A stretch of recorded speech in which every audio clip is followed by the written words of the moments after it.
ഒരുപക്ഷെങ്കിൽ ഇന്ന് കേരളത്തിൽ മാത്രമല്ല നമ്മുടെ ഭാരതത്തിൽ ഏറ്റവും അധികം ചർച്ച ചെയ്യപ്പെടേണ്ടുന്ന ഒരു വിഷയമാണ് ക്രിസ്തീയ വിശ്വാസത്തിലേക്ക് വന്നിരിക്കുന്ന ഷെഡ്യൂൾഡ് കാസ്റ്റിൽപ്പെട്ട ആളുകൾക്ക് സംവരണം നഷ്ടപ്പെടുകയും അവരുടെ അവകാശങ്ങൾ ലഭ്യമാകാതെ നാളുകളായി വർഷങ്ങളായി കോടതി കയറി ഇറങ്ങുകയും ചെയ്യേണ്ടി വരുന്ന ഒരു ദുരവസ്ഥ. അനേകർക്ക് ക്രിസ്തീയ വിശ്വാസം സ്വീകരിക്കുവാൻ താല്പര്യമുണ്ടെന്നാൽ സംവരണം എന്നുള്ള ഒരൊറ്റ കാരണത്താൽ റിസർവേഷൻ എന്നുള്ള പേരിൽ അവരെ പിന്നോട്ടടിക്കുകയും കുടുംബങ്ങളിൽ നിന്ന് സമൂഹത്തിൽ നിന്ന് ഒറ്റപ്പെടുകയും ചെയ്യുന്ന ഒരു ജനസമൂഹമാണ് ക്രൈസ്തവ സമൂഹം. അതുകൊണ്ട് തന്നെ ക്രിസ്തീയ വിശ്വാസത്തിന്റെ മഹത്വം അറിഞ്ഞവർക്ക് അത് പരസ്യമായി പ്രഖ്യാപിക്കാൻ കഴിയാതെ വളരെ വിഷമിക്കുന്നുണ്ട്. ഈ വിഷയങ്ങളെക്കുറിച്ച് നാളുകളായിട്ട് സർക്കാർ തലത്തിലും അതുപോലെ തന്നെ കോടതികളിലും നിരവധി കേസുകളും നിരവധി പരാതികളും നൽകിയിട്ടും വേണ്ടുന്ന വിധത്തിൽ അതിനൊരു പരിഹാരം കണ്ടെത്താൻ കഴിഞ്ഞിട്ടില്ല. ഇത് നമ്മുടെ ഒരു ദുർവിധിയായിട്ട് പലരും കണക്കാക്കുന്നു. 1950 കേരളത്തിലുണ്ടായിരുന്ന ക്രിസ്തീയ വിശ്വാസത്തിലേക്ക് വന്ന ആളുകൾക്ക്, ഷെഡ്യൂൾഡ് കാസ്റ്റിൽ നിന്ന് വന്ന ആളുകൾക്ക് ഉണ്ടായിരുന്ന സംവരണം 58 യാതൊരു തത്വദീക്ഷിതയുമില്ലാതെ അത് OBC എന്നുള്ള കാറ്റഗറിയിലേക്ക് എടുത്ത് ഇടുവാൻ തക്കവണ്ണം ഇടയായി തീർന്നത് അന്നത്തെ മുഖ്യമന്ത്രിയായിരുന്ന ശ്രീ സഖാവ് EMS നമ്പൂതിരിപ്പാടിന്റെ കൃത്യമായ പഠനമില്ലായ്മ കൊണ്ടാണ്. അതിന്റെ ഫലമായിട്ട് ഒരു വലിയ സമൂഹം ഇപ്പോഴും പിന്തള്ളപ്പെട്ടിരിക്കുന്നു, സാമൂഹ്യമായിട്ട് സാമ്പത്തികമായിട്ട്. അപ്പൊ അതിനെക്കുറിച്ചുള്ളൊരു ചർച്ച ഏറ്റവും അനിവാര്യമാണെന്ന് കണ്ടതുകൊണ്ട് ഏറ്റവും ഉചിതരായിട്ടുള്ള 2 മകൾ വ്യക്തികളാണ് എന്നോടൊപ്പം ഈ ചർച്ചയിൽ പങ്കെടുക്കുന്നത്. നമുക്കൊക്കെ വളരെ പരിചിതനായിരിക്കുന്ന ശ്രീ വിനിൽ പോൾ, അദ്ദേഹം ഒരു എഴുത്തുകാരനാണെന്നുള്ളത് നമുക്കറിയാം. മാതൃഭൂമി വാരികയിൽ കൃത്യമായി ഈ വിഷയങ്ങളെക്കുറിച്ച് അദ്ദേഹം പ്രതിപാദിക്കുകയും ചരിത്ര സംഹിതകളെ ആധികാരികമായി തന്നെ നമുക്കൊക്കെ ബോധ്യപ്പെടുത്തുകയും ചെയ്ത ആ തലമുറയിൽ, അദ്ദേഹത്തിന്റെ തലമുറയിൽ പ്രാഗൽഭ്യം തെളിയിക്കപ്പെട്ടിരിക്കുന്ന ഒരു വ്യക്തിയാണ്, ചരിത്രകാരനാണ്. അദ്ദേഹം JNUവിലെ ഒരു വിദ്യാർത്ഥിയായിരുന്നു, റിസർച്ചറായിരുന്നു, സ്കോളറായിരുന്നു. അതിനുശേഷം ഇപ്പോൾ കൊല്ലത്ത് ഫാത്തിമ മാതാ കോളേജിലെ ഒരു അധ്യാപകനായി, ചരിത്ര അധ്യാപകനായിട്ട് സേവനം അനുഷ്ഠിക്കുന്നു. മാത്രമല്ല അദ്ദേഹം ഒരു സോഷ്യൽ ആക്ടിവിസ്റ്റും കൂടിയാണ്. സാമൂഹ്യ പ്രതിബദ്ധതയോടുകൂടെ സമൂഹത്തിലെ ഏറ്റവും മാർജിനലൈസ്ഡ് ആയിട്ടുള്ള തരം താഴ്ത്തപ്പെട്ട ജനത്തെ കോരിയെടുത്ത് ഉന്നതമായ ശൃംഖലയിലേക്ക് കൊണ്ടുവരുവാൻ വേണ്ടി വാക്കുകളും പ്രവൃത്തികളും ഒരുപോലെ സമന്വയിപ്പിച്ച് പ്രവർത്തിക്കുന്ന ശ്രീ വിനിൽ പോൾ അങ്ങേ ഈ ഡിസ്കഷനിലേക്ക് സ്വാഗതം ചെയ്യും. അതോടൊപ്പം തന്നെ ശ്രീ ബാലസുബ്രഹ്മണ്യൻ, നമുക്കൊക്കെ അറിയാവുന്നതുപോലെ കേരളത്തിലെ സാക്ഷി അപ്പോളജറ്റിക്സ് നെറ്റ്വർക്കിന്റെ നടുത്തൂണായി വളരെ ശക്തമായി തന്നെ ക്രിസ്തീയ വിശ്വാസത്തിന് വേണ്ടി പോരാടുവാനും ആ വിശ്വാസത്തെ എതിർക്കുന്ന ആളുകളുടെ മുമ്പാകെ ആ വിശ്വാസത്തെ പ്രകീർത്തിക്കാൻ തക്കവണ്ണമുള്ള വേദികൾ ഒരുക്കുകയും ചെയ്യുന്ന, അതിന്റെ കോർഡിനേറ്ററായിട്ട് സംസ്ഥാന ഭാരവാഹിയായിട്ട് പ്രവർത്തിച്ചുകൊണ്ടിരിക്കുന്ന പ്രിയപ്പെട്ട ബാലസുബ്രഹ്മണ്യൻ, അദ്ദേഹത്തിന് സാമൂഹ്യ പ്രവർത്തനങ്ങൾ ധാരാളമായിട്ടുണ്ട്. വെമ്പായം കേന്ദ്രമാക്കിക്കൊണ്ട് തത്വമസി എന്ന് പറയുന്നതായ ഒരു വലിയ പ്രോജക്റ്റ് അദ്ദേഹം ചെയ്യുന്നു. കിഡ്നി പേഷ്യൻസ് ആയിട്ടുള്ള ആളുകൾ വന്ന് താമസിക്കുകയും പാലിയേറ്റീവ് കെയർ മാത്രമല്ല മെഡിക്കൽ കോളേജിലുള്ള സൗജന്യമായ ചികിത്സയ്ക്ക് വേണ്ടുന്ന എല്ലാ സഹായങ്ങളും ചെയ്തു കൊടുക്കുന്ന ആ ഒരു പ്രസ്ഥാനത്തിന്റെ ചുമതല വഹിക്കുന്ന ഒരു മാന്യ വ്യക്തിയും കൂടിയാണ് ശ്രീ സുബ്രഹ്മണ്യൻ സാർ. അവർ രണ്ടുപേരും ഇന്ന് എന്നോടുകൂടെ ഈ ഒരു അടിയന്തരമായിട്ടുള്ള വിഷയത്തെ സംബന്ധിച്ച് സംസാരിക്കാനായിട്ട് വന്നിരിക്കുകയാണ്. എല്ലാവരെയും ഈ ലിബർട്ടിയം TVയിലേക്ക് സാമൂഹ്യ പ്രതിബദ്ധതയോടുകൂടിയുള്ള ഈ ചർച്ചയിലേക്ക് സ്വാഗതം ചെയ്യുകയാണ്. ശ്രീ വിനിൽ പോൾ, ഞാൻ സൂചിപ്പിച്ചതുപോലെ അങ്ങാണ് ഒരുപക്ഷെങ്കിൽ അങ്ങയുടെ ഈ തലമുറയിൽ ഈ വിഷയത്തെ സംബന്ധിച്ച് വളരെ ആധികാരികമായിട്ട് സംസാരിക്കാൻ കഴിയുന്ന ഒരു വ്യക്തി. കാരണം ചരിത്രത്തിന്റെ നാളുകളിലൂടെ അങ്ങ് ഒരുപാട് മുങ്ങിത്തുടിച്ച വ്യക്തിയാണ്. നമ്മുടെ സമൂഹത്തിൽ ഏറ്റവും അധികം പാവപ്പെട്ട ജനത ക്രിസ്തീയ വിശ്വാസത്തിലേക്ക് വന്നതുകൊണ്ടാണ് സമൂഹത്തിൽ ഒരു പരിവർത്തനം തന്നെ ഉണ്ടായത്. നമുക്കറിയാവുന്ന പോലെ സാമൂഹ്യ പരിഷ്കർത്താക്കളെല്ലാം തന്നെ അവരവരുടെ സമൂഹത്തിന് വേണ്ടി മാത്രം അധ്വാനിച്ചപ്പോൾ ക്രിസ്ത്യൻ മിഷണറിമാർ 1800കളിൽ നിങ്ങളുടെ നാട്ടിലേക്ക്, കോട്ടയത്തേക്ക് വന്ന് ആ കോട്ടയത്ത് ആരംഭിച്ചതായിട്ടുള്ള അടിമ പള്ളിക്കൂടം മുതൽ അവിടെയാണല്ലോ നമ്മുടെ വിദ്യാഭ്യാസ സമ്പ്രദായങ്ങൾ ആരംഭിക്കുന്നത്, അവിടെയാണല്ലോ നമ്മുടെ സാമൂഹ്യ പ്രതിബദ്ധത ആരംഭിക്കുന്നത്, അവിടെ വെച്ചാണല്ലോ നമ്മുടെ സമൂഹത്തിനൊരു പരിവർത്തനം ഉണ്ടായിരിക്കുന്നത്. എങ്കിലും ആ പരിവർത്തനങ്ങളൊക്കെ അവർക്ക് ലഭ്യമായി. എന്നാൽ അവർക്ക് ലഭിക്കേണ്ടതായിട്ടുള്ള നീതിയും യുക്തിപൂർവമായിട്ടുള്ള അനുഭാവപൂർവമുള്ള പരിരക്ഷയും സർക്കാർ തലത്തിൽ നിന്ന് ഇതുവരെ കിട്ടിയിട്ടില്ല എന്നുള്ളത് ഒരു വലിയ ദുഃഖമായി, ദുരന്തമായി അവശേഷിക്കുമ്പോൾ അങ്ങേക്ക് ഇതിനെക്കുറിച്ച് പറയാനുള്ള കാര്യങ്ങൾ ഒന്ന് ചുരുക്കമായി വിശദീകരിക്കാമോ? തന്നെ ഇങ്ങനൊരു ചാനൽ ചർച്ചയിൽ ഒരു വിഷയം സംസാരിക്കുന്നതിന് ഒരു അവസരം നൽകിയ അച്ഛനോടും അതുപോലെ ഇതുമായി ബന്ധപ്പെട്ട എല്ലാ ആളുകളോടുള്ള നന്ദി സ്നേഹത്തെ അറിയിക്കുന്നതാണ്. അതും എന്തായാലും കുറെ നാളുകളായി വളരെയധികം ചർച്ചകൾ നടന്നുകൊണ്ടിരിക്കുന്ന ഒരു വിഷയത്തിലാണ് നമ്മൾ ഇന്ന് കൂടിയിരിക്കുന്നത്. പ്രത്യേകിച്ച് ഇപ്പോഴത്തെ ഒരു സാഹചര്യത്തിൽ അടിയന്തരമായ ഒരു വിഷയം എന്ന നിലയ്ക്ക് തന്നെ ഇത് അവതരിപ്പിക്കേണ്ടി വരുന്നൊരു പശ്ചാത്തലവും ഇതിന് പറയുന്നുണ്ട്. എന്തായാലും നമുക്ക് എല്ലാവർക്കും അറിയാവുന്നതാണ്, ചരിത്രത്തിലേക്ക് അധികം പോകുന്നില്ല. കേരളത്തിനെ സംബന്ധിച്ച് അല്ലെങ്കിൽ ഇന്ത്യയിൽ ഉണ്ടായ ഏറ്റവും വലിയ മാറ്റങ്ങൾ നിങ്ങൾ നിർമ്മിച്ചത് നമുക്കറിയാവുന്ന പോലെ തന്നെ മിഷണറി പ്രസ്ഥാനവും അതിനുമായി ബന്ധപ്പെട്ട എത്തിയ പ്രവർത്തകരുമാണ്. അവരുടെ ദീർഘവീക്ഷണങ്ങളുടെ ഫലമായിട്ട് തന്നെയാണ് ഇന്ത്യയിലെ ഏറ്റവും വലിയ പ്രശ്നങ്ങളും പ്രതിസന്ധികളുമായ ജാതിയും സതിയും അടിമത്തവും പോലുള്ള പ്രശ്നങ്ങളും പ്രതിസന്ധികളും ഒക്കെ മാറ്റുന്നതിന് കാരണക്കാരായത് അവരാണ്. അപ്പൊ എന്തായാലും ആ സമയം മുതൽ തന്നെ പ്രത്യേകിച്ച് താഴ്ന്ന ജാതിയിൽ നിന്ന് നിരവധി ആളുകൾ ക്രിസ്തുമതം സ്വീകരിക്കുന്ന ഒരു കാലമാണ്. 19-ാം നൂറ്റാണ്ടിന് മധ്യം മുതലാണ്, പ്രത്യേകിച്ച് കേരളത്തിലേക്ക് ഒരു പശ്ചാത്തലം പരിശോധിക്കുമ്പോൾ 19-ാം നൂറ്റാണ്ടിന്റെ മധ്യകാലം മുതലാണ് ഒരു മാസ് കൺവേർഷൻ എന്നുള്ളൊരു ഫിനോമിനെ നമ്മൾ കാണുന്നത്. ആ സമയം മുതൽ തന്നെ പ്രത്യേകിച്ച് തിരുവിതാംകൂർ എന്ന് പറയുന്ന ഒരു സ്വയം പ്രഖ്യാപിത ഹിന്ദു രാജ്യത്ത് എങ്ങനെയാണ് പരിവർത്തനം ചെയ്ത ക്രിസ്ത്യാനികൾ ജീവിക്കേണ്ടത് എന്നുള്ളൊരു വലിയ വെല്ലുവിളി തന്നെയായിരുന്നു. പ്രത്യേകിച്ച് നമ്മൾ CP രാമസ്വാമിയിലേക്ക് ചരിത്രം പരിശോധിക്കുമ്പോൾ ആ സമയം മുതലാണ് നമുക്ക് ഇത് ഏറ്റവും രൂക്ഷമായ രീതിയിൽ സർക്കാരിന്റെ ഭാഗത്തു നിന്നും പ്രത്യേകിച്ച് കൺവേർട്ട് ചെയ്ത കുട്ടികളുടെ ഫീസ് വർദ്ധിപ്പിക്കുക, അതുപോലെ തന്നെ പള്ളിക്കൂടങ്ങളും ഒരുമിച്ച് പ്രവർത്തിപ്പിച്ചുകൊണ്ടിരുന്ന പലപ്പോഴും ദളിതരായിട്ടുള്ള ആളുകൾ കൺവേർട്ട് ചെയ്ത പ്രദേശങ്ങളിലായിരുന്നു. ഒന്നെങ്കിൽ പള്ളി അല്ലെങ്കിൽ പള്ളിക്കൂടം, ഇതിലേതെങ്കിലും ഓരോ ഓപ്ഷൻ എന്ന നിലയിലേക്ക് തിരഞ്ഞെടുക്കണമെന്നൊക്കെ പറയേണ്ട 750ഓളം സ്കൂളുകളൊക്കെ അടച്ചുപൂട്ടിയ കേസുകളൊക്കെ പോലും നമ്മൾ പല ആളുകളും പഠനം നടത്തിയിട്ടുള്ള കാര്യം. അതൊക്കെ ഒരു ചരിത്രം എന്ന നിലയിൽ നിൽക്കുകയാണ്. ഞാൻ പറഞ്ഞു വന്നത് അതിനൊരു പശ്ചാത്തലമുണ്ട്. നമ്മൾ ഇത്തരത്തിലുള്ള ഒരു വിവേചനം സർക്കാർ സംവിധാനത്തിൽ നിന്ന് ആരംഭിക്കുന്നത് ബ്രിട്ടീഷ് ഭരണ സമയത്ത് തിരുവിതാംകൂർ പോലുള്ള സ്വയം പ്രഖ്യാപിത ഹിന്ദു രാജ്യങ്ങൾ, അതുപോലെ തന്നെ ഈ നേറ്റീവ് സ്റ്റേറ്റുകൾ എന്ന് പറയുന്ന പ്രിൻസ്ലി സ്റ്റേറ്റ് എന്ന് പറയുന്ന പ്രദേശങ്ങളൊക്കെ തന്നെയായിരുന്നു ഇത്തരത്തിലുള്ളൊരു പീഡനങ്ങൾ കാര്യമായ രീതിയിൽ ഒരു ജാതിയുടെയും മതത്തിന്റെയും പേരിലുള്ള ഒരു ഡിസ്ക്രിമിനേഷൻ സർക്കാർ സംവിധാനത്തിൽ നിന്നും തുടങ്ങുന്നത് നമ്മൾ തിരുവിതാംകൂർ പോലുള്ള സ്ഥലങ്ങളിലാണ് കാണുന്നത്. പിന്നീട് ഇന്ത്യ സ്വാതന്ത്ര്യം നേടുന്ന ഒരു പശ്ചാത്തലത്തിൽ നമ്മൾ കാണുന്നത് മൊത്തത്തിൽ എല്ലാവർക്കും അറിയാവുന്ന പോലെ തന്നെ ഇന്ത്യയുടെ ഒരു പൊതുവായുള്ള ഒരു വികാരം എന്ന് പറയുന്നത് ഒരു ഹിന്ദു ബോധത്തിലാണ് എല്ലാവരും ജീവിക്കുന്നത്. അപ്പം ക്രിസ്തുമതം സ്വീകരിച്ച ആളുകളോട് എന്തിനാണ് ദളിതരായിട്ടുള്ള ആളുകളുടെ സംവരണവുമായി ബന്ധപ്പെട്ട ഒരു ചർച്ച നടക്കുമ്പോൾ ഇപ്പോ ജനിച്ചു വീണ കുട്ടി, അതായത് ഇന്ന് ഈ നിമിഷത്തിൽ ജനിച്ചു വീണ കുട്ടി ചോദിക്കുന്ന ഒരു ചോദ്യം, നിങ്ങൾ എന്തിനാണ് ക്രിസ്തുമതം സ്വീകരിച്ചത്, നിങ്ങൾ എന്തിനാണ് കൺവേർട്ട് ചെയ്തത് എന്നൊരു ചോദ്യം വളരെ സിമ്പിൾ ആയിട്ട്. അതായത് ഇന്ത്യയുടെ പൊതുബോധം എന്ന് പറഞ്ഞു കഴിഞ്ഞാൽ ജനിക്കുന്നവരെല്ലാവരും ഹിന്ദുക്കളായിട്ടാണ് ജനിക്കുന്നത് എന്നുള്ളൊരു തെറ്റിദ്ധാരണ എല്ലാവർക്കും തന്നെയുണ്ട്. എന്തായാലും ഇന്ത്യ സ്വാതന്ത്ര്യം നേടുന്ന സമയത്ത് പ്രത്യേകിച്ച് ഭരണഘടനയും ഭരണകൂടങ്ങളും എല്ലാം കൃത്യമായി ഫോം ചെയ്തു വരുന്ന ഒരു പശ്ചാത്തലത്തിൽ തന്നെയാണ് ഈ ഒരു വിവേചനം വളരെ വ്യക്തമായി പ്രഖ്യാപിക്കുന്നത്. നമ്മളെല്ലാവരും മനസ്സിലാക്കേണ്ട ഒരു യാഥാർത്ഥ്യം, ഇന്ത്യയെ സംബന്ധിച്ച് അല്ലെങ്കിൽ ലോകത്തിനെ സംബന്ധിച്ച് തന്നെ ലോക ചരിത്രത്തിൽ തന്നെ ശ്രദ്ധേയമായ സ്ഥാനങ്ങൾ അലങ്കരിക്കുന്ന അംബേദ്കർ, നെഹ്റു, പട്ടേൽ പോലുള്ള നിരവധി പ്രഗത്ഭരായിട്ടുള്ള ആളുകളുടെ ഒരു മന്ത്രിസഭയിലാണ് ഇത്തരത്തിലുള്ളൊരു തീരുമാനം എടുക്കപ്പെടുന്നത്. അതായത് പട്ടികജാതി എന്ന ഒരു പദവി നിർണ്ണയിക്കുമ്പോൾ പട്ടികവർഗത്തിന് അങ്ങനെ ഒരു വിഷയം വരുന്നില്ല. പട്ടികവർഗത്തിൽ വിഭാഗത്തിൽപ്പെട്ട ആളുകൾക്ക് ഹിന്ദുക്കളായാലും ക്രിസ്ത്യാനികളായാലും അവരുടെ ഒരു മതം മാനദണ്ഡമായി വരുന്നില്ല. എന്നാൽ ഇന്ത്യയിൽ ബഹുഭൂരിപക്ഷം വരുന്ന ഒരു വിഭാഗമാണ് പട്ടികജാതി എന്ന് പറയുന്ന വിഭാഗം. ആ വിഭാഗങ്ങളെ ഡിഫൈൻ ചെയ്യുന്നതിന് വേണ്ടി വളരെ കൃത്യമായി സർക്കാർ മതം ഉപയോഗിക്കുന്നു. ഏതൊരു സ്റ്റേറ്റിലെ പട്ടികജാതി പദവി ഒരു വിഭാഗത്തിന് ലഭിക്കണമെന്നുണ്ടെങ്കിൽ അതിന്റെ പരിപൂർണ ഉത്തരവാദിത്വവും അതിന് പരിപൂർണ അധികാരവും ഉള്ളത് പ്രസിഡന്റിനാണ് എന്നുള്ളൊരു വല്ലാത്തൊരു തരം നിയമവ്യവസ്ഥിതി ആ സമയത്ത് തന്നെ നിർമ്മിക്കുകയാണ് അത്. അത് ആദ്യം നിയമസഭയിൽ തന്നെയാണ്. അതാണ് നമ്മൾ പ്രധാനമായും മനസ്സിലാക്കേണ്ട ഒരു യാഥാർത്ഥ്യമാണ്. അംബേദ്കറും നെഹ്റുവും ഒക്കെ ഉള്ള ഒരു നിയമസഭാ മന്ദിരത്തിൽ ഇരുന്നുകൊണ്ടാണ് ഇത്തരത്തിലുള്ള ഒരു നിയമം അവർ എടുക്കുന്നത്. അപ്പം സ്വാഭാവികമായിട്ടും ആ ഒരു പശ്ചാത്തലത്തിൽ ക്രിസ്തുമതം സ്വീകരിച്ച എല്ലാവരും തന്നെ പിന്നോക്ക ജാതിയിൽ നിന്നും അതുപോലെ പട്ടികജാതിയിൽ നിന്നും ക്രിസ്തുമതം സ്വീകരിച്ച എല്ലാവരും ഔട്ടാകുന്ന ഒരു സാഹചര്യം നമ്മൾ കാണുകയാണ്.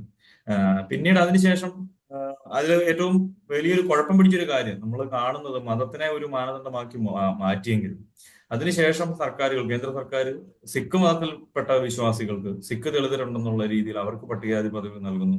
ബുദ്ധിസ്റ്റുകൾ വിശ്വാസികളായിട്ടുള്ള ആളുകൾക്കും പട്ടികജാതി പദവി നൽകുന്നതാണ്. അത് രണ്ടിനും അവരൊരു ന്യായീകരണോട് പറയുന്നുണ്ട്. അത് ഇന്ത്യയിൽ രൂപം കൊണ്ട മതങ്ങളാണ് എന്നുള്ളൊരു ന്യായീകരണമൊക്കെ പറയുന്നുണ്ട്.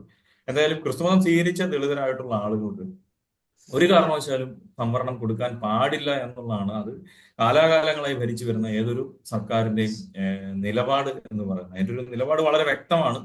കാരണം ക്രിസ്തുമതം സ്വീകരിച്ച ആളുകൾക്ക് സംവരണം അനുവദിച്ചു കഴിഞ്ഞാൽ ഇന്ന് അവരെ സംബന്ധിച്ച് അവരെ പിന്തുണയ്ക്കുന്ന വലിയൊരു വിഭാഗം ആളുകളും ക്രിസ്തുമതം വിശ്വാസികളായി മാറും. അല്ലെങ്കിൽ അതിന്റെ ഒരു അത്തരത്തിലുള്ള ഒരു ആകർഷണം അല്ലെങ്കിൽ ജീവിത നിലവാരത്തിലുണ്ടാകുന്ന ഒരു വ്യത്യാസം വളരെ വിസിബിൾ ആയതുകൊണ്ട് അതൊരു എല്ലാവരെയും ഭയപ്പെടുത്തുന്ന ഒരു കാരണമായിട്ടാണ് നമ്മൾ മനസ്സിലാകുന്നത്. കേരളത്തിലേക്ക് വരുമ്പോൾ ഇതേ അന്തരീക്ഷം തന്നെയാണ്. കേരളത്തിലും ഇങ്ങനത്തെ തന്നെ സ്വാഭാവികമായിട്ടും സ്റ്റേറ്റ് ഗവൺമെന്റിന് അങ്ങനെ നിലപാടെടുക്കുന്നതിനോ അല്ലെങ്കിൽ ഒരു ഓർഡർ ഇറക്കുന്നതിനോ അധികാരമില്ല പട്ടികജാതി ആക്കി മാറ്റുന്നതിന്. എന്നാൽ അവർക്ക് അവരുടേതായ ചില പോളിസികളൊക്കെ നിയമിക്കാൻ സാധിക്കുന്നതാണ്. പക്ഷെ അങ്ങനെ ഒരു നിയമനിർമ്മാണം നമ്മുടെ സ്റ്റേറ്റ് ഗവൺമെന്റിന്റെ ഭാഗത്തു നിന്നും ഈ പരിവർത്തനം ചെയ്തു വന്നിരിക്കുന്ന പട്ടികജാതിയിൽ നിന്നും ക്രിസ്തുമതം സ്വീകരിച്ചിരിക്കുന്ന ആളുകൾക്ക് നൽകുന്നില്ല എന്നൊരു പോരായ്മ നമ്മളിവിടെ കാണുന്നു. Thank you very much. അതൊരു ഇൻട്രഡക്ഷൻ പാർട്ടായിട്ട് നമ്മുടെ മനസ്സിൽ തന്നെ ഇരിക്കട്ടെ. പ്രിയപ്പെട്ട ബാലു, ഒരു കാര്യം ചോദിക്കാനായിട്ടുള്ളത്, 1932 വരെ ഇന്ത്യയിലെ അവർണ വിഭാഗത്തിൽപ്പെട്ട, പ്രത്യേകിച്ച് SC വിഭാഗത്തിൽപ്പെട്ട ആരും തന്നെ ഹൈന്ദവരായിരുന്നില്ല. 1932 നമ്മുടെ രാഷ്ട്രപിതാവിൻ്റെ നിർബന്ധം കൊണ്ട് ആ വിഭാഗത്തിൽപ്പെട്ട അവർണ വിഭാഗത്തിൽപ്പെട്ട ആളുകളെ എല്ലാവരും കൂടെ ഒരുമിച്ച് അവർ പോലും അറിയാതെ ഹിന്ദുമതത്തിലേക്ക് ഉൾപ്പെടുത്തുന്നത്. അതുകൊണ്ടാണല്ലോ ഡോക്ടർ അംബേദ്കർ വളരെ കൃത്യമായിട്ട് പറഞ്ഞു, ഞാനൊരു ഹിന്ദുവായിട്ട് മരിക്കയില്ല. അപ്പം സനാതന ധർമ്മത്തിന്റെ ഭാഗമാണ് ഇവിടുത്തെ ജാതീയത എന്നുള്ള ഒരു മുടന്തൻ ന്യായവുമായിട്ടാണ്, ഒരു മുടന്തൻ ന്യായമാണല്ലോ ഇതിനെ സവർണരായിട്ടുള്ള ആളുകൾ പലപ്പോഴും ഉന്നയിക്കാറുള്ളത്. പക്ഷേ ജാതീയതയുടെ അടിസ്ഥാനത്തിലാണ് സംവരണം വെച്ചിരിക്കുകയും എന്നാൽ ക്രിസ്തീയ മാർഗത്തിലേക്ക് വന്നു എന്നുള്ളതുകൊണ്ട് അത് മതപരിവർത്തനം ചെയ്യപ്പെട്ടു എന്നുള്ളതിനാൽ അവർക്ക് സംവരണം നഷ്ടപ്പെടുത്തുകയും ചെയ്തു. ഇതിന്റെ ഒരു വിരോധാഭാസം അതെങ്ങനെയാണ് നമുക്ക് ന്യായീകരിക്കാൻ കഴിയുന്നത്? ഇന്നത്തെ ഈ ചാനൽ ചർച്ചയിൽ പങ്കെടുക്കാനായിട്ട് എന്നെ ക്ഷണിച്ച അതിൻ്റെ ഉത്തരവാദിത്തത്തോടുള്ള നന്ദി ഞാൻ അറിയിക്കുകയാണ്. ഹൈന്ദവികത നിലനിൽക്കുന്നത് തന്നെ ചാതുർവർണ്ണത്തിൽ അധിഷ്ഠിതമായി. ഈ ചാതുർവർണ്ണത്തിലെ 4 വർണ്ണങ്ങളെ മാത്രമേ അവര് ഹിന്ദുക്കളായിട്ട് പോലും ഗണിക്കുന്നു. അതിന് പുറത്തുള്ളവരെ ഹൈന്ദവികത തന്നെ വിശദീകരിക്കുന്നത് അവർണർ എന്നുള്ള വിഭാഗമായിട്ട്. ഈ അവർണർ ഒരു കാരണവശാലും ഹൈന്ദവരല്ല എന്ന് ചരിത്രത്തിൽ നമുക്ക് മനസ്സിലാക്കാം. കാരണം ചരിത്രത്തിലെ ഹിന്ദുത്വ പ്രമാണങ്ങളിൽ ഒന്നിലും അവർണർക്ക് യാതൊരു സ്ഥാനവും നമുക്ക് കാണാനായിട്ട് സാധിക്കുന്നു. കേവലം മനുഷ്യരായി പോലും അവർ ഗണിക്കപ്പെട്ടിരുന്നില്ല എന്ന് ചരിത്രകാരന്മാരുടെ പുസ്തകങ്ങളിൽ നിന്ന് നമുക്ക് മനസ്സിലാക്കാനായിട്ട് കഴിയുന്നതാണ്. അങ്ങനെ അവർണർ അല്ലെങ്കിൽ വർണ്ണത്തിൽ ഉൾപ്പെടാത്ത, ചാതുർവർണ്ണത്തിൽ ഉൾപ്പെടാത്ത സകലമാന അവർണ ജാതിയെയും ഹൈന്ദവികതയുടെ പങ്കാളികളാക്കി തീർക്കാനുള്ള ഒരു ഗൂഢശ്രമം ആദ്യകാലങ്ങളിൽ നടന്നിട്ടുണ്ട്. അതിനെ പല ചരിത്രകാരന്മാരും അഡ്രസ് ചെയ്തിട്ടുണ്ട്. എന്നാൽ ഒരുവിധം ആളുകളൊന്നും ഇതിനെ ഗണിച്ചതായിട്ട് നമുക്ക് കാണാനായിട്ട് സാധിക്കുന്നു. അപ്പൊ കൃത്യമായിട്ടുള്ള ഒരു അജണ്ട, അതായത് രാഷ്ട്രീയമായി മനുഷ്യത്വത്തെ തന്നെ ചവിട്ടിമെതിക്കുന്ന അല്ലെങ്കിൽ അവർ ഉയർന്നു വരുന്നതിനെതിരെ മാനവികതയ്ക്ക് പോലും അവകാശമില്ലാത്ത അല്ലെങ്കിൽ ഒരു സാമാന്യ മനുഷ്യനായി പോലും ഗണിക്കപ്പെടാൻ സാധ്യതയില്ലാത്ത ഒരു വർഗമായി എന്നും ചവിട്ടി മെതിക്കപ്പെട്ടിരുന്ന ഒരു സമൂഹത്തെ അങ്ങനെ തന്നെ നിലനിർത്തുന്നതിനുള്ള ഒരു ബോധപൂർവമായ ശ്രമം ആ കാലങ്ങളിൽ നടത്തപ്പെട്ടിരുന്നു എന്നുള്ളത് നമുക്കറിയാം. എന്നാൽ അതിൽ നിന്ന് പുറത്തു വരുവാൻ, അവരെ മനുഷ്യരായി മനുഷ്യത്വത്തിന്റെ എല്ലാ അവകാശങ്ങളും അനുഭവിക്കുന്ന അവരുടെ ഉന്നതിയിലേക്ക് നടത്തുന്നതിനും മിഷണറിമാർ ശ്രമിച്ചപ്പോൾ അതിനെതിരെ ഇവിടെയുള്ള മതവും ജാതിയും രാഷ്ട്രീയവും ഒരുപോലെ പ്രയത്നിച്ചു എന്നാണ് നമുക്ക് കാണാനായിട്ട് സാധിക്കുന്നത്. അതിൽ ചിലരത് ബുദ്ധിപരമായിട്ട് പ്രവർത്തിച്ചു, ചിലരത് ശാക്തികമായി അല്ലെങ്കിൽ രാഷ്ട്രീയമായിട്ട് പ്രവർത്തിച്ചു, മറ്റു ചിലര് അവരുടെ കയ്യൂക്ക് കൊണ്ടും ബലപ്രയോഗം കൊണ്ടും ഇത് നടത്തിയെടുത്തു എന്നാണ് നമുക്ക് കാണുവാനായിട്ട് സാധിക്കും. ഇതിന്റെ മറ്റൊരു രസകരമായ വസ്തുത എന്നാണെന്ന് ചോദിച്ചാൽ, ഈ നന്മകളൊക്കെ അനുഭവിച്ച ഈ വിഭാഗം പോലും ഇന്ന് മിഷണറിമാരെ അവരുടെ ശത്രുക്കളായിട്ട് കാണുന്നു എന്നുള്ളതാണ് അതിന്റെ മറ്റൊരു വശം. എല്ലാ തരത്തിലും അവരെ ഉയർത്തിക്കൊണ്ടുവരാൻ, അല്ലെങ്കിൽ മനുഷ്യത്വം എന്ന പദവിയിലേക്ക് അവരെ ഉയർത്തിക്കൊണ്ടുവരാൻ, മനുഷ്യനോട് മനുഷ്യനെന്ന നിലയ്ക്ക് ഒരു ആദരവ് ഈ ഭൂമിയിൽ ഉടലെടുക്കപ്പെട്ടത് ബൈബിളിന്റെ പ്രചാരണത്തോടു കൂടിയാണ് എന്ന് H.G. വെൽസ് രേഖപ്പെടുത്തിയത് നമുക്ക് ചരിത്ര പുസ്തകങ്ങളിൽ കാണാനായിട്ട് സാധിക്കും. അങ്ങനെ ഇവരെ ഒരു വീണ്ടും വെറും പുഴുക്കളായി, അല്ലെങ്കിൽ ഒരു ജീവികളായി, കൃമികളായി മാത്രം കണ്ടിരുന്ന ഈ വർഗത്തെ മനുഷ്യരെന്ന മാന്യതയോടുകൂടെ വീക്ഷിക്കാൻ ലോകത്തെ പഠിപ്പിച്ച ഈ ക്രൈസ്തവിക ധർമ്മത്തെ അവര് തന്നെ എതിർക്കുന്ന ഒരു സമകാലിക ചരിത്രം കൂടെ ഇന്ന് നടക്കുന്നതായിട്ട് നമുക്ക് കാണാനായിട്ട് സാധിക്കും. അപ്പൊ ഇങ്ങനെയുള്ള ഈ എന്താ പറയുന്ന നിരുത്തരവാദപരമായിട്ടുള്ള അതിന്റെ നേതാക്കന്മാരൊക്കെ ഈ തരത്തിൽ ചിന്തിക്കണം എന്നാണ് നമുക്ക് ഈ കാലങ്ങളിൽ അവരോടുകൂടെ അഭ്യർത്ഥിക്കാനായിട്ടുള്ളത്. ഈ ചരിത്രം അവർ മനസ്സിലാക്കും. എന്തുകൊണ്ട് ഒരു കാലഘട്ടത്തിൽ നമ്മുടെ ജീവിതം എങ്ങനെയായിരുന്നു, ഇന്ന് അവർ ജീവിക്കുന്ന സ്റ്റാറ്റസ് സമൂഹത്തിൽ എങ്ങനെയാണ് എന്ന് അവർ തന്നെ ചിന്തിക്കേണ്ടത് ആവശ്യമാണ് എന്നാണ് നമുക്ക് പറയാനുള്ളത്. അതിന് എതിരെ പ്രവർത്തിക്കുന്ന യാതൊരുവിധ നൈതികതയും പുലർത്താത്ത ചിന്ത ഇന്നത്തെ രാഷ്ട്രീയക്കാരും മതമേലധ്യക്ഷന്മാരും അവര് എടുക്കുകയും അവരതിനെ വളരെ സൂത്രത്തിൽ പ്രയോഗവൽക്കരിക്കുകയും ചെയ്യുന്നു എന്ന് നമുക്ക് കാണാനായിട്ട് സാധിക്കും. ഇതിനെ കൃത്യമായി പഠിക്കാനും പറയാനും ഒക്കെ ഇന്നിപ്പോ വിനലിനെ പോലെയുള്ള ആളുകൾ ശ്രമിക്കുന്നുണ്ട്. അതുകൊണ്ട് കുറേയൊക്കെ കാര്യങ്ങൾ പുറത്തു വന്നിട്ടുണ്ട്. പക്ഷെ ഒരു കാലത്ത് ഇതൊന്നും മനസ്സിലാക്കാനോ പറയാനോ ഇവിടെ ആരും ഉണ്ടായിരുന്നില്ല എന്നുള്ളതും നമ്മൾ മനസ്സിലാക്കേണ്ടുന്ന വസ്തുതയാണ്. ഓക്കെ, കേരളത്തെ സംബന്ധിച്ചിടത്തോളം ഇത് പരിഹരിക്കപ്പെടാവുന്ന ഒരു പ്രശ്നം തന്നെയാണ്. നമുക്കറിയാം, SC വിഭാഗത്തിനുള്ള സംവരണം ഡോക്ടർ വിനിൽ പോൾ പറഞ്ഞതുപോലെ, ഡോക്ടർ വിനിൽ പോള് ശരിക്കും JNU ഡോക്ടറേറ്റ് കഴിഞ്ഞ വ്യക്തിയാണ്. ഞാൻ ആരംഭത്തിൽ പറഞ്ഞപ്പോൾ അത് സൂചിപ്പിക്കാൻ മറന്നുപോയി. ഡോക്ടർ വിനിൽ പോള് സൂചിപ്പിച്ചതുപോലെ നമ്മുടെ രാഷ്ട്രപതിയാണ് ഇതിനകത്ത് ആളുകളെ ഉൾപ്പെടുത്തേണ്ടുന്നുള്ള ഒരു നിയമം. അത് തന്നെ അതിനകത്തൊരു വിരോധാഭാസമായിട്ടാണ് തോന്നുന്നത്, അല്ലേ? ശരിക്കും അതൊരു വിരോധാഭാസമല്ലേ? നമ്മളൊരു ചർച്ചയായിട്ട് ഞാൻ ചോദിക്കാം ഡോക്ടർ വിനിലിനോട്. ഹലോ.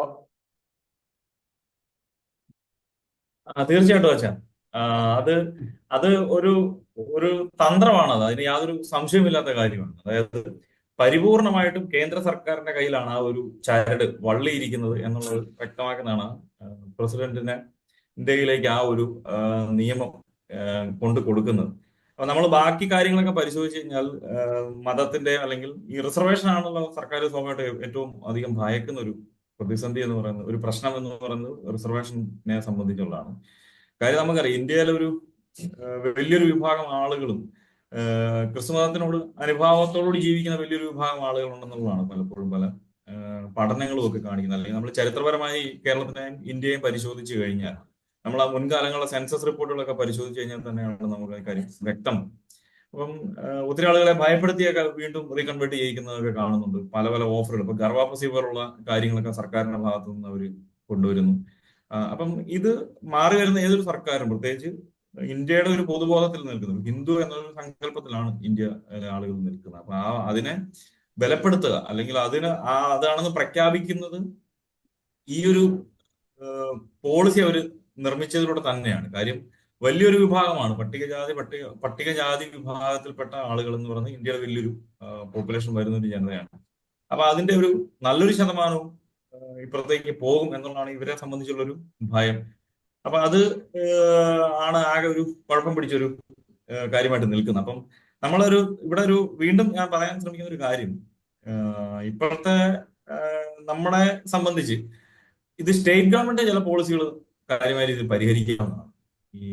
ഇപ്പൊ സ്റ്റേറ്റ് ഗവൺമെന്റ് അവർക്കൊരു ഷെഡ്യൂൾഡ് കാസ്റ്റ് കൺവേർട്ടഡ് ക്രിസ്ത്യൻ എന്നുള്ളൊരു ടൈമിൽ വരുന്നത്, അതായത് SCCC എന്നുള്ളൊരു പേരിലാണ് അറിയപ്പെടുന്നത്. കേരള PSCയിലൊക്കെയാണല്ലോ ആ ഒരു ടേമാണ് ഉപയോഗിക്കുന്നത് സർക്കാർ. സ്റ്റേറ്റ് ഗവൺമെന്റും സെൻട്രൽ ഗവൺമെന്റും ആ ഒരു ടേം തന്നെ, scheduled caste converted to Christianity എന്നുള്ള ടേം. അപ്പം ഇവരെ റെക്കമെൻഡ് ചെയ്തു എന്നുള്ളൊരു കാര്യമാണ് സർക്കാർ പറയുന്നത്. അതായത് പട്ടികജാതി പദവി കേരളത്തിലുള്ള ക്രിസ്തുമതം സ്വീകരിച്ചിരിക്കുന്ന, പട്ടികജാതിയിൽ നിന്ന് ക്രിസ്തുമതം സ്വീകരിച്ചിരിക്കുന്ന ആളുകൾക്ക് പട്ടികജാതി ലിസ്റ്റിൽ ഉൾപ്പെടുത്തണം എന്ന ഒരു റിക്വസ്റ്റ് കേരള ഗവൺമെന്റ് സെൻട്രൽ ഗവൺമെന്റിലേക്ക് കൊടുത്തിട്ടുണ്ട് എന്നുള്ളതാണ് പറയുന്നത്. ആ ഒരു കാരണത്താലാണ് OEC എന്ന് പറയുന്ന ഒരു കാറ്റഗറിയിലേക്കാണ് അവിടെ തിരിച്ചിരിക്കുന്നത്. OEC കേരളത്തിൽ മാത്രമുള്ള ഒരു സംവിധാനമാണ് OEC, അതർ എലിജിബിൾ കമ്മ്യൂണിറ്റീസ് എന്നുള്ളത്. അപ്പൊ അതിന്റെ അർത്ഥം എന്താണെന്ന് ചോദിച്ചു കഴിഞ്ഞാൽ ഇവർ പട്ടികജാതി അല്ലെങ്കിൽ പട്ടികവർഗ വിഭാഗത്തിന് തുല്യമായ ജീവിത സാഹചര്യമുള്ളവരാണെന്നും അതുകൊണ്ട് ഇവരെ അതായി പരിഗണിക്കണം എന്ന് സെൻട്രൽ ഗവൺമെന്റിലേക്ക് ഒരു റിക്വസ്റ്റ് കൊടുത്തിട്ടിരിക്കുന്ന കുറേയധികം കമ്മ്യൂണിറ്റികൾ, ജാതികൾ വരുന്നതാണ് ഈ OEC എന്ന്. അതൊരു റിസർവ് ബെഞ്ചാണ്, SC ST വേണ്ടിയുള്ള ഒരു റിസർവ് ബെഞ്ചാണ്. അപ്പം അതിന്റെ അകത്തൊരു പ്രശ്നം, അതിനകത്ത് നിരവധി ആളുകളെ ഇങ്ങനെ കൂട്ടിക്കൊണ്ടിരിക്കുകയാണ്. ഓരോ ചെറിയ ചെറിയ ജാതികൾ വിഭാഗങ്ങളൊക്കെ അവർ ഞങ്ങളെ പട്ടികജാതിയാക്കണം അല്ലെങ്കിൽ പട്ടികവർഗമാക്കണം എന്ന് അപേക്ഷിക്കുന്ന സാഹചര്യങ്ങളിൽ സർക്കാരിന്റെ രാഷ്ട്രീയം കളിക്കുന്നതിന്റെ ഭാഗമായിട്ട് അവർ OEC പദവി ഇങ്ങനെ ഓരോരുത്തർക്കും നൽകിക്കൊണ്ടിരിക്കുകയും ചെയ്യുന്ന ഒരു രീതിയുണ്ട്. അപ്പൊ അത് ഇവിടെ സംഭവിച്ചിരിക്കുന്ന ഒരു കാര്യം, കേരളത്തിന്റെ ഒരു പ്രധാന പ്രശ്നം എന്ന് പറയുന്നത് SC വിഭാഗത്തിൽ പെട്ട ആളുകൾക്ക് ഉള്ള വിദ്യാഭ്യാസ ആനുകൂല്യം മാത്രമാണ് ഇവിടെ ഈ ദളിത് ക്രൈസ്തവരായിട്ടുള്ള ആളുകൾക്ക് നൽകുന്നത്.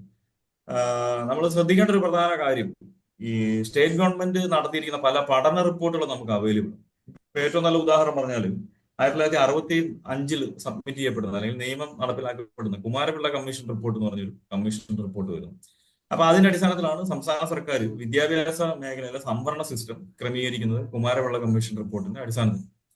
അപ്പം SC/BC ലിസ്റ്റ് എന്ന് പറയുന്ന ഒരു ലിസ്റ്റൊക്കെ തയ്യാറാകുന്നു. അപ്പൊ അതിന്റെ ഭാഗമായിട്ട് അവരൊരു പഠനം നടത്തുന്നു കുമാരപിള്ളയുടെ നേതൃത്വത്തിൽ.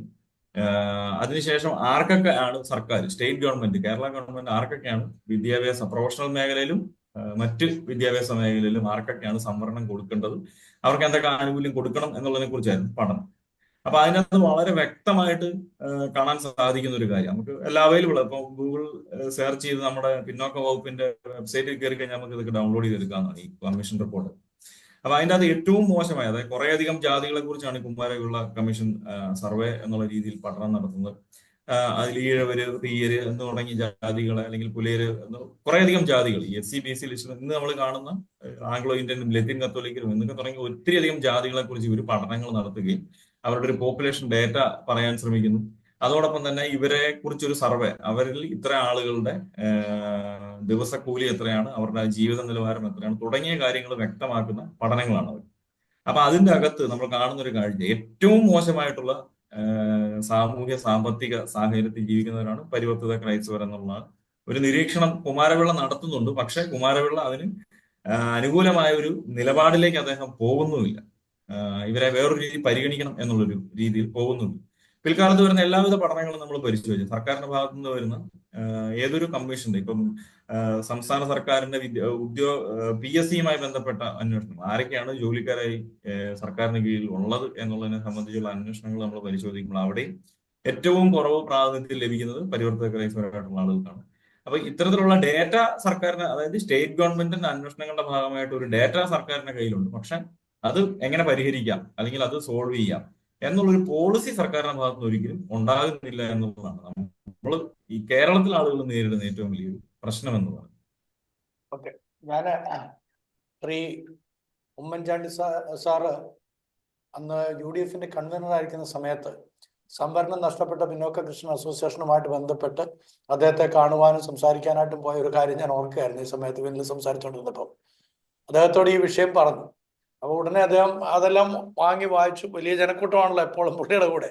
അതിൻ്റെ ഇടയ്ക്ക് പുള്ളി അതിനകത്തെ ആദ്യത്തെ 1.5 പേജ് വായിച്ചു കഴിഞ്ഞിട്ട് എന്നോട് ചോദിച്ചൊരു ചോദ്യം, അച്ഛാ നമ്മൾ എവിടുന്ന് എടുത്തു കൊടുക്കും, ഈ സംവരണം എവിടുന്ന് എടുത്തു കൊടുക്കും? അപ്പം ഞാൻ അതിന് മറുപടിയായിട്ട് പറഞ്ഞത്, ഇത് ജാതിയുടെ അടിസ്ഥാനത്തിലല്ലേ സംവരണം, അല്ലാതെ മതത്തിന്റെ അടിസ്ഥാനത്തിലല്ലല്ലോ. അപ്പൊ പിന്നെ അവിടെ മതം നോക്കേണ്ട ആവശ്യമില്ല. SC വിഭാഗത്തിൽപ്പെട്ടവര് അവർക്ക് ഏത് വിശ്വാസവും സ്വീകരിക്കാൻ, ഇപ്പൊ ST വിഭാഗത്തിൽ നിന്ന് വന്നിരിക്കുന്ന ഒരു വ്യക്തിക്ക് ക്രിസ്തീയ വിശ്വാസം സ്വീകരിച്ചു എന്നുള്ളതുകൊണ്ട് അയാൾക്ക് അത് നഷ്ടപ്പെടുന്നില്ല, സംവരണം നഷ്ടപ്പെടുന്നില്ല.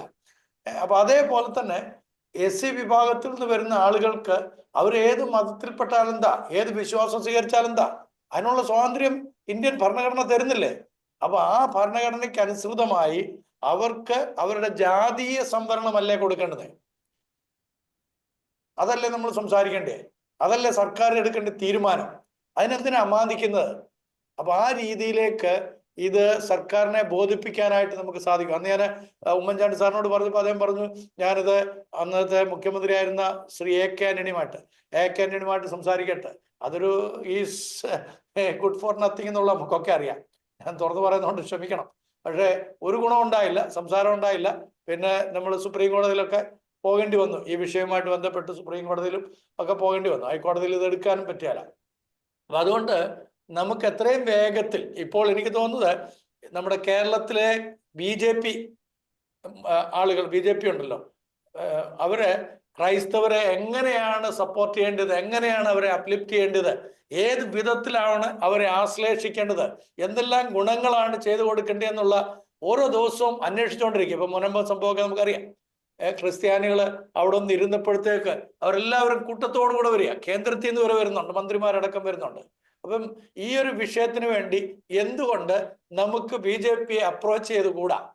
BJP നേതാക്കന്മാരുമായിട്ട് ഒരു ചർച്ച നടത്തിയിട്ട് നമുക്ക് മുനമ്പം പോലെ തന്നെ ഒരു സ്ട്രൈക്ക്, ഒരു സമരം, സംവരണത്തിന് വേണ്ടിയിട്ട് ഒരു സമരം നടത്തിക്കൂടാ? അങ്ങനെയാണെങ്കിൽ തീർച്ചയായിട്ടും നമ്മളെ വളരെ താലോലിക്കാൻ ആഗ്രഹിക്കുന്ന, നമ്മളെ കോരിയെടുത്ത് ഉയർത്താനായിട്ട് നടക്കുന്ന BJP സർക്കാർ, പ്രത്യേകിച്ച് കേന്ദ്ര ഗവൺമെന്റിൽ നിന്ന് ഒക്കെ മന്ത്രിമാർ വരികയും ഇത് വേഗത്തിൽ പരിഹരിക്കുകയും ചെയ്യില്ലേ ബാലു? തീർച്ചയായും അങ്ങനെയുള്ള ഒരു നടപടി നമ്മൾ എടുക്കുന്നതിൽ യാതൊരു വിധമായിട്ടുള്ള സങ്കോചവും വിചാരിക്കേണ്ട കാര്യമില്ല എന്നാണ് എനിക്ക് പറയാനായിട്ട്. കാരണം നമ്മൾ ഈ വിഷയത്തെക്കുറിച്ച് നേരത്തെ വിനിൽ സൂചിപ്പിച്ചതുപോലെ SC വിഭാഗത്തിൽപ്പെടുന്ന ഒരാൾ നിരീശ്വരനായി പോയി കഴിഞ്ഞാൽ അദ്ദേഹത്തിന് സംവരണം നഷ്ടമാകുന്നുണ്ടോ? എനിക്ക് തോന്നുന്നില്ല. ഇല്ല, നഷ്ടപ്പെടുകയല്ല. അപ്പോൾ അങ്ങനെ അതായത് അവരുടെ വിശ്വാസം, ഏത് മതവിശ്വാസത്തിൽ വിശ്വസിച്ചാലും ഇല്ല, മതമില്ലാത്തവനായിട്ട് ജീവിച്ചാലും അവർക്ക് അതിൻ്റെതായിട്ടുള്ള എല്ലാ സംവരണ ആനുകൂല്യങ്ങളും മറ്റുള്ളവർക്ക് എല്ലാവർക്കും കിട്ടുമ്പോൾ ക്രൈസ്തവ വിഭാഗത്തിലേക്ക് കടന്നു വരുമ്പോൾ മാത്രം ഇങ്ങനെ ഒരു ചിറ്റമ്മ നയം സ്വീകരിക്കുന്ന ഒരു ഇടപാട് നമ്മുടെ സർക്കാർ തലങ്ങളിൽ നിന്ന് മാറ്റപ്പെടേണ്ട കാലം എന്നേ കഴിഞ്ഞു. നമ്മൾ വലിയ രാഷ്ട്രീയ പ്രബുദ്ധമായ ഒരു കേരളത്തിലും അവിടെയുള്ള രാഷ്ട്രീയ നേതാക്കന്മാരുടെ ഇടയിലൊക്കെയാണ് നമ്മൾ ഈ വിഷയം അവതരിപ്പിക്കുന്നത്. അവർക്ക് ഈ കാര്യത്തെക്കുറിച്ച് ഇങ്ങനെ ഒരു തീരുമാനം എടുക്കുന്നതിന് വലിയ കാര്യമായ ആലോചനയൊന്നും കഴിക്കേണ്ട കാര്യമുണ്ടെന്ന് നമുക്ക് തോന്നുന്നില്ല. പക്ഷെ ഇവരതിലാരും അതിൽ താല്പര്യമുള്ളവരല്ല എന്നാണ് നമുക്ക് ഇന്ന് വരെയുള്ള അനുഭവം കൊണ്ട് മനസ്സിലാകുന്നത്. അപ്പൊ ആ ഒരു അനുഭവത്തിന്റെ അടിസ്ഥാനത്തിൽ തികച്ചും വ്യത്യസ്തമായി കേരള രാഷ്ട്രീയത്തിലേക്ക് ശക്തമായിട്ട് കടന്നു വന്നുകൊണ്ടിരിക്കുന്ന BJP സർക്കാർ ഈ വിഷയത്തെക്കുറിച്ച് കാര്യമായിട്ട് തന്നെ ഇടപെടും എന്നാണ് നമുക്ക് ചിന്തിക്കാനായിട്ട് സാധിക്കുക. കാരണം അവര് ക്രൈസ്തവരെ, അല്ലെങ്കിൽ കേരളത്തിലെ ക്രൈസ്തവരെ പ്രത്യേകിച്ചും സഹായിക്കുന്നതിനുള്ള എല്ലാ ചുവടുവെപ്പും അവരെടുക്കും എന്നാണ് അവരുടെ കേന്ദ്ര നേതൃത്വം തുടങ്ങിയിട്ടുള്ള എല്ലാവരും ഒരുപോലെ പറയുന്നത്. അപ്പൊ തീർച്ചയായും നമുക്ക് കേന്ദ്രത്തോട് ഈ കാര്യത്തിൽ, കേരളത്തിലെ അവരുടെ സംസ്ഥാന അധ്യക്ഷനോടും കേന്ദ്രത്തോടും ഇങ്ങനൊരു അഭ്യർത്ഥന നടത്തുന്നതിൽ യാതൊരു വിധമായ അപാകതകളും ഇല്ല എന്നാണ് നമുക്ക് മനസ്സിലാകുന്നത്. അങ്ങനല്ല, ഒരു കാര്യം കൂടെ പിന്നെ, കേരളത്തിലെ പ്രജകളോട് വളരെയധികം ആഭിമുഖ്യമുള്ളതായ നമ്മുടെ സുരേഷ് ഗോപി സാറ്, അദ്ദേഹം പ്രജകളെ സഹായിക്കാൻ എങ്ങനെയാണ് നിൽക്കേണ്ടതെന്ന് വിചാരിക്കുന്നു. അതോടൊപ്പം തന്നെ സുറിയാനി ക്രിസ്ത്യാനി ആയിരിക്കുന്ന പ്രിയപ്പെട്ട നമ്മുടെ ജോർജ് സാർ, തീർച്ചയായിട്ടും അദ്ദേഹവും നമുക്ക് വേണ്ടുന്ന, അദ്ദേഹം കേന്ദ്രമന്ത്രി സഹമന്ത്രിയാണല്ലോ, അപ്പം സഹായം ചെയ്യും എന്ന് നമുക്ക് വിശ്വസിക്കാം. അപ്പൊ അവരെ ആദ്യം ഒന്ന് കാണുക, അവർക്ക് ഒരു പെറ്റീഷൻ ഇതിനെക്കുറിച്ച് കൊടുക്കുക, ഒരു നമ്മുടെ സങ്കടാർജി കൊടുക്കുക.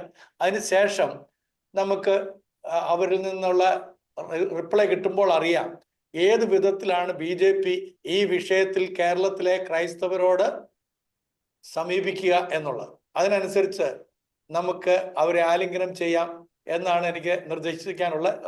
ഡോക്ടർ വിനിൽ.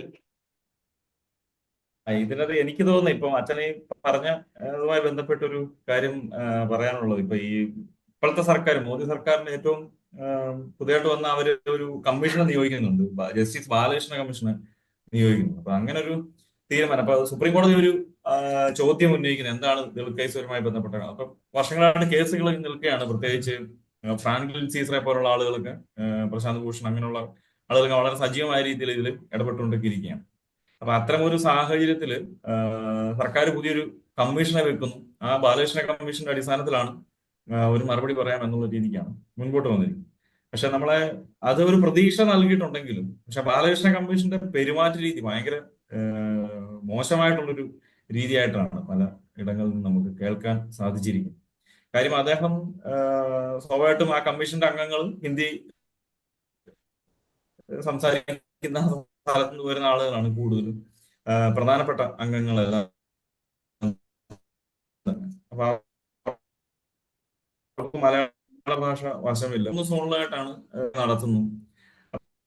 അപ്പൊ അവിടെ സംഭവിച്ചൊരു കാര്യം, ഈ ആളുകൾ അവരുടെ പ്രശ്നങ്ങൾ പറയാൻ ശ്രമിക്കുന്ന സാഹചര്യങ്ങളിൽ ഈ ജസ്റ്റിസ് ബാലകൃഷ്ണനുള്ള അദ്ദേഹം മലയാളം സ്വാഭാവികമായിട്ട് അദ്ദേഹം മലയാളിയായ സ്ഥിതിക്ക് മലയാളം അറിയാം. അപ്പൊ അദ്ദേഹം വളരെ മോശമായ രീതിയിൽ ആളുകളോട് പെരുമാറുകയും വളരെ പെട്ടെന്ന് ഇതൊന്നും സർക്കാരല്ല നിങ്ങളുടെ പ്രശ്നം, ദളിത് കേസുകളുടെ വിഷയം സർക്കാരിന്റെ പ്രശ്നമല്ല, നിങ്ങളുടെ പള്ളിയിൽ പോയതെന്ന് പറഞ്ഞാൽ മതി, ഇതാണ് അദ്ദേഹം മുൻപോട്ട് വെക്കുന്ന ഒരു പ്രധാന ആർഗ്യുമെന്റ് ആയിട്ട് വരുന്നത്. അപ്പൊ ആ കാര്യം അതിന്റെ പല വീഡിയോയും നമ്മളിങ്ങനെ കണ്ടിട്ടുണ്ട്. അദ്ദേഹത്തിന്റെ മുമ്പിൽ പ്രത്യേകിച്ച് എറണാകുളത്തൊക്കെ നടന്ന സിറ്റിങ്ങിൽ പല ആളുകളും അവരുടെ കാര്യങ്ങൾ പറയാൻ ശ്രമിക്കുമ്പോൾ അദ്ദേഹം വളരെ പെട്ടെന്ന് അതിനെ ക്ലോസ് ചെയ്യാൻ ശ്രമിക്കുക. അതേസമയം ഇംഗ്ലീഷിൽ സംസാരിക്കുന്ന ആളുകൾക്ക് സ്പേസ് കിട്ടിയിട്ടുണ്ട്. അതായത് കാര്യം ബാക്കിയുള്ള കമ്മീഷൻ അംഗങ്ങൾ ഇംഗ്ലീഷിൽ കേൾക്കുകയും അവർക്ക് മനസ്സിലാക്കുകയും ചെയ്യുന്നുണ്ട്. അവർക്ക് ടൈം കൊടുക്കും. ഇതൊന്നും ഇവിടെയല്ല പറയേണ്ടത്. നിങ്ങൾക്ക് ജോലി കിട്ടാത്തത് ഞങ്ങളുടെ പ്രശ്നമല്ല, നിങ്ങൾക്ക് ഭൂമി ഇല്ലാത്തത് ഞങ്ങളുടെ പ്രശ്നമല്ല, നിങ്ങൾക്ക് എന്താണ് നിങ്ങളുടെ പ്രശ്നം, അതൊന്നും സ്റ്റേറ്റിനെയും ഗവൺമെന്റിനെയും ബാധിക്കുന്ന പ്രശ്നമല്ല. നിങ്ങളുടെ പ്രശ്നം പരിഹരിക്കേണ്ടത് നിങ്ങളുടെ പള്ളിയാണ് എന്നുള്ള ഒരു നിലപാട് അദ്ദേഹം ആ ഒരു എൻക്വയറിയുടെ സമയത്ത് തന്നെ അദ്ദേഹം അവിടെ വെളിപ്പെടുത്തുന്നു. പക്ഷെ നമുക്ക് ഉള്ള അനുഭവം നമുക്ക് എല്ലാവർക്കും അറിയാവുന്നതാണ്. ഈ കൊറോണയുടെ സമയത്ത് നമ്മൾ കൂടി കേരളത്തിലെ ക്രൈസ്തവരായിട്ടുള്ള എല്ലാ ആളുകളും പങ്കെടുക്കുകയും നിരവധി നിവേദനങ്ങളും സിറ്റിങ്ങുകളും എല്ലാം നടക്കുകയും അവരുടെ റിപ്പോർട്ട് നമുക്ക് ഫുള്ളായിട്ട് വായിക്കാൻ സാധിച്ചില്ലെങ്കിലും അവരുടെ നിർദ്ദേശങ്ങൾ നമ്മൾക്കെല്ലാം കാണാൻ സാധിച്ചാണ്. അപ്പൊ അത് വളരെ വ്യക്തമായ രീതിയിൽ എല്ലാത്തിനെയും സമഗ്രമായി പരിശോധിച്ചുകൊണ്ട് പരിഹരിക്കുന്ന ചില നിർദ്ദേശങ്ങളാണ് justice J V Koshy commission മുൻപോട്ട് വെച്ചിരിക്കുന്നത്. അത് ഒരു മീറ്റർ പോലും അത് മുമ്പോട്ട് അനങ്ങിയിട്ടില്ല എന്നുള്ളതാണ് അതിന്റെ ഏറ്റവും വലിയൊരു പ്രശ്നം. അപ്പൊ നമുക്ക് ഇങ്ങനെ ഒരു പ്രതിസന്ധിയോടെ കിടക്കുകയാണ്. അത് കേരളത്തിനെ സംബന്ധിച്ച് എങ്ങനെ കേരളത്തിന്റെ അല്ലെങ്കിൽ സ്റ്റേറ്റ് ഗവൺമെന്റിന് എങ്ങനെ ഇത് പരിഹരിക്കാം എന്നുള്ളൊരു നിർദ്ദേശം സ്റ്റേറ്റ് ഗവൺമെന്റിന് കിട്ടിയിട്ടുണ്ട്. പക്ഷെ അത് സ്റ്റേറ്റ് ഗവൺമെന്റ് തൊടുന്നില്ല. അടുത്ത എപ്പിസോഡിൽ ഞാൻ അതിന്റെ ഒരു ചരിത്രം സെൻട്രൽ ഗവൺമെന്റിന്റെ കാര്യത്തിലാണെങ്കിൽ നമ്മുടെ മൈനോറിറ്റി മന്ത്രിയെ കണ്ടതും അതിനെ കുറിച്ചുള്ള ചർച്ചകളൊക്കെ ഞാൻ പിന്നീട് പറയാം. അടുത്തൊരു എപ്പിസോഡിൽ പറയാം. നമ്മുടെ മെയിൻ ടാർഗറ്റ് ഇതാണല്ലോ. ഇതിനകത്ത് നമുക്ക് എടുക്കേണ്ടുന്ന ഒരു നിലപാട് ഇപ്പൊ ഇങ്ങനെ ജസ്റ്റിസ് ബാലകൃഷ്ണൻ കമ്മീഷൻ ഈ വിധത്തിലാണ് പെരുമാറുന്നതെങ്കിൽ തീർച്ചയായിട്ടും അദ്ദേഹത്തിന്റെ വീട്ടുപടിക്കൽ ഒരു ധർണ തന്നെ നടത്തേണ്ടത് ആവശ്യമാണ്. അവകാശങ്ങൾ നേടിയെടുക്കാനായിട്ട് ധർണകൾ ആവശ്യമാണെങ്കിൽ അതിലേക്ക് നമ്മൾ മുന്നോട്ട് പോകണം. നമ്മുടെ ആവശ്യങ്ങൾ പറയാനും കേൾക്കാനും അവർ ബാധ്യസ്ഥരല്ലെങ്കിൽ പിന്നെന്തിനാണ് അവരെ കേന്ദ്രത്തിന്റെ ശമ്പളം മേടിച്ചുകൊണ്ട് അല്ലെങ്കിൽ നമ്മുടെയൊക്കെ നികുതി പണം മേടിച്ചുകൊണ്ട് ഈ വിധത്തിലുള്ള കമ്മീഷൻ എന്നുള്ള ഒരു ആലങ്കാരിക ഭാഗത്തിൽ നിൽക്കുന്നത്? അവർ നമുക്ക് നീതി തരാൻ ബാധ്യസ്ഥരല്ലേ? മാത്രമല്ല നമ്മുടെ രാജ്യത്തിന്റെ ആ ഭരണഘടനയുടെ പ്രീ ആംബിളിൽ 4 തൂണുകൾ വളരെ കൃത്യമായിട്ട് ഈക്വാലിറ്റി, തുല്യത എന്നുള്ളത് നമുക്കും കൂടെ ഉള്ളതല്ലേ? സാഹോദര്യം, തുല്യത, ജസ്റ്റിസ്, ഫ്രറ്റേണിറ്റി, ഇതെല്ലാം നമുക്കും കൂടെ അവകാശപ്പെട്ടാണ്. അപ്പൊ അതുകൊണ്ട് ഇതിനെ നമ്മൾ നിസ്സാരമായി കാണുകയോ ഇത് മറ്റുള്ളവർ ചെയ്യട്ടെ എന്ന് വിചാരിച്ച് തള്ളിക്കളയുകയോ ചെയ്യേണ്ടതല്ല. നമ്മൾ 2, 3, 5, 10 പേരെ ഉള്ളെങ്കിലും അത്രയും ആളുകള് ജസ്റ്റിസ് ബാലകൃഷ്ണ സാറിന്റെ വീടിന്റെ മുമ്പിൽ തന്നെ ഒരു ധർണ നടത്തുകയും ആ സമയത്ത് നമ്മുടെ BJP നേതാക്കന്മാർ തീർച്ചയായിട്ടും നമ്മുടെ കൂടെ വരും. അതാണല്ലോ ഇപ്പം നമ്മളിപ്പോ കേരളത്തിൽ കണ്ടുകൊണ്ടിരിക്കുന്നത്. അതൊരു ഇലക്ഷനോട് ബന്ധപ്പെട്ടുള്ള സമയത്തായിരിക്കണം എന്ന് മാത്രമേ ഉള്ളൂ. ഇലക്ഷൻ അടുത്തു വരുന്നതിനോടുള്ള സമയത്തായിരിക്കണമെന്ന് മാത്രമേ ഉള്ളൂ. അപ്പോഴാണ് നമുക്ക് ആ വിധത്തിലെ കാര്യങ്ങൾ ചെയ്യാൻ കിട്ടുന്നത്, അല്ലെങ്കിൽ അവരുടെ അറ്റൻഷനൊക്കെ കിട്ടുക. അപ്പൊ അത് നമ്മളൊന്ന് പ്ലാൻ ചെയ്യുന്നത് നന്നായിരിക്കും. ഒരു കാര്യം ഞാൻ കൃത്യമായിട്ട് വിനിലിനോട് പറയാം, ഡോക്ടർ വിനിലിനോടും ബാലസുബ്രഹ്മണ്യം സാറിനോടും പറയാം. ഈ സംവരണം എന്നുള്ളത് അത് അവർക്ക് അവകാശപ്പെട്ട ഒരു കാര്യമാണ്. കാരണം അവരറിയാതെ അവരുടെ കാരണത്താൽ അല്ലാതെ തന്നെ സമൂഹത്തിൽ നിന്ന് അവര് മാറ്റപ്പെട്ടവരാണ്. ഞാനൊരു ചെറിയ ഉദാഹരണം പറഞ്ഞിട്ട് നമുക്ക് ഈ ഡിസ്കഷന്റെ അവസാന ഭാഗത്തേക്ക് വരാം. കോട്ടയത്ത് പറയർ എന്ന് പറഞ്ഞൊരു വിഭാഗം നിങ്ങൾ കേട്ടിട്ടുണ്ടാവും അല്ലെ? പറയർ എന്ന് പറഞ്ഞൊരു വിഭാഗം, അവരെ കിഴക്കൻ പറയർ എന്നാണ് വിളിച്ചുകൊണ്ടിരുന്നത്. ആ കിഴക്കൻ പറയർ എന്ന് പറയുന്ന സമൂഹം, അവർക്ക് വസ്ത്രം ധരിക്കാൻ അവകാശമില്ലായിരുന്നു, പൊതുവിൽ ആർക്കും ഇല്ലായിരുന്നു നമുക്കറിയാം. എന്നാൽ വാഴയില കൊണ്ട് പോലും നഗ്നത മറയ്ക്കാൻ അവകാശമില്ലാത്തവരായിരുന്നു. കാട്ടിലായിരുന്നു അവർക്ക് ആകെ ഉണ്ടായിരുന്ന ആശ്രയം. പാടത്ത് വരമ്പത്തൂടെ അവർ നടക്കാൻ പാടില്ലായിരുന്നു, ചേറ്റിലൂടെ അവർ നടക്കാൻ പാടില്ലായിരുന്നു, പകൽ സമയങ്ങളിൽ അവർ സഞ്ചരിക്കാൻ പാടില്ലായിരുന്നു, രാത്രികാലങ്ങളിൽ മാത്രമേ അവർക്ക് സഞ്ചരിക്കാൻ അവകാശം ഉണ്ടായിരുന്നുള്ളൂ.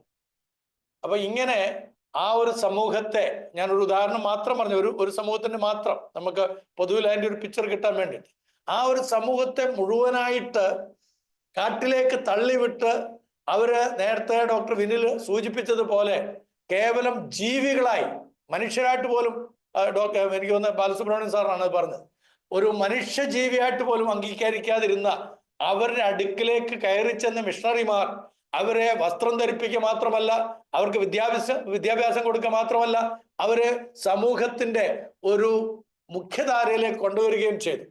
പക്ഷേ അവരിപ്പോഴും പിന്നോക്ക അവസ്ഥയിൽ നിൽക്കുന്നതിന്റെ കാരണം അവരുടെ തലമുറകൾ അനുഭവിച്ചിട്ടുള്ള ആ ഒരു വേർതിരിവ് ഇന്നും രാഷ്ട്രീയപരമായിട്ടും സാമൂഹ്യപരമായിട്ടും വിദ്യാഭ്യാസപരമായിട്ടും നമ്മുടെ രാഷ്ട്രീയക്കാർ അവരുടെ മേൽ അടിച്ചേൽപ്പിച്ചിട്ടുണ്ട്, നമ്മുടെ ഭരണകൂടം അടിച്ചേൽപ്പിക്കുന്നുണ്ട് എന്നുള്ളതാണ് ഇതിൽ കൂടെ നമുക്ക് മനസ്സിലാക്കാൻ കഴിയുന്നത്.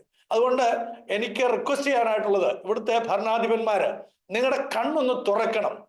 നിങ്ങൾ ഇന്ന് ആയിരിക്കുന്ന അവസ്ഥയിൽ ആയിരിക്കുന്നതിന്റെ കാരണം നിങ്ങൾ ഈ വിഭാഗത്തിൽപ്പെട്ടവരല്ലാത്തത് കൊണ്ടാണ്. നിങ്ങൾ ആ വിഭാഗത്തിൽപ്പെട്ടവരായിരുന്നെങ്കിൽ ഈ നിലയിൽ നിങ്ങൾക്ക് ഉയർന്നു വരാൻ കഴിയുകയില്ലായിരുന്നു. അപ്പൊ ഇവരുടെ വേദന ആര് കാണും? ഇവർക്ക് വേണ്ടി ആര് സംസാരിക്കും? ഇവരുടെയും കൂടെ വോട്ട് വാങ്ങിയാണ് നിങ്ങൾ നേതൃത്വ നിരയിലേക്ക് വന്നിരിക്കുന്നത്. നിങ്ങൾക്ക് വേണ്ടി ഇൻകിലാബ് വിളിക്കുവാൻ, നിങ്ങൾക്ക് വേണ്ടി സിന്ദാബാദ് വിളിക്കുവാൻ ഈ പാവപ്പെട്ട ജനം ഉണ്ടായിരുന്നത് കൊണ്ടാണ് നിങ്ങൾ നേതാക്കന്മാരായിട്ട് മന്ത്രിമാരായിട്ട് ഇന്ന് വിലസുന്നത്. അപ്പോൾ ഈ ജനത്തിന്റെ ആവശ്യം നിങ്ങൾ കാണാതെ പോവുകയാണെങ്കിൽ അതിന്റെ അർത്ഥം നിങ്ങൾ നിഷ്ഠൂരരാണ്, നിങ്ങൾ ക്രൂരരാണ്, നിങ്ങൾ ഈ ജനതയെ നാശത്തിലേക്ക് തള്ളിവിടുവാനായിട്ട് ബോധപൂർവം ശ്രമിക്കുകയാണ്. അതുകൊണ്ട് ഭരണഘടനയിൽ അനുശാസിക്കുന്നതായിട്ടുള്ള നീതിയും സാഹോദര്യവും തുല്യതാ ബോധവും ഈ ജനത്തിന് നിങ്ങൾ കൊടുക്കണം, ലിബർട്ടി നിങ്ങൾ കൊടുക്കണം. അത് കൊടുക്കുവാൻ നിങ്ങൾ ബാധ്യസ്ഥരാണ്. ഇല്ല എങ്കിൽ സമരമുഖത്തേക്ക് നാം ഒരുമിച്ച് പോകേണ്ടി വരും എന്നുള്ളതും കൂടെ ഓർപ്പിച്ചുകൊണ്ട് ഈ എപ്പിസോഡ് നമുക്ക് ഇവിടെ അവസാനിപ്പിക്കാം.